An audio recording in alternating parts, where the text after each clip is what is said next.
কাফারতুম in আযাবি লাশাদীদ, তোমরা যদি আমার অকৃতজ্ঞ হও জেনে রাখো আমার আযাব বড়ই কঠিন। সবসময় চিন্তা করব আমাকে আল্লাহ কি দিয়েছেন, এটা চিন্তা করব না আমাকে আল্লাহ কি দেন নাই। আল্লাহ পাক আমাকে সুস্থ রেখেছেন, নিরাপত্তা দিয়েছেন, আমি খাচ্ছি, পান করছি। এই যে নিয়ামত, আল্লাহ পাকের যে অগণিত নিয়ামত, এটাকে স্মরণ করা এবং সে অনুযায়ী শুকরিয়া আদায় করা। যদি ঘুমানোর আগে বলেন আল্লাহুম্মা বিইসমিকা আমুতু ওয়া আহইয়া, ডান কাতে ঘুমান।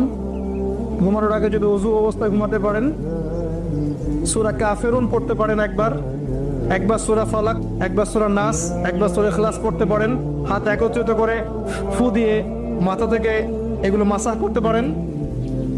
সারা রাত নফল পড়লে যে নেকিটা পেতেন ঘুমের মধ্যে পেয়ে যাবেন ইনশাআল্লাহ। যখন পূর্বের কোনো পাপের কথা মনে হয় যে এতদিন আগে আমার একটা পাপ হয়ে গিয়েছিল, মনটা একটু খারাপ হতে পারে, চোখে পানি আসতে পারে, ইমিডিয়েটলি পড়তে বলা হচ্ছে আস্তাগফিরুল্লাহ ওয়া আতুবু ইলাইহি।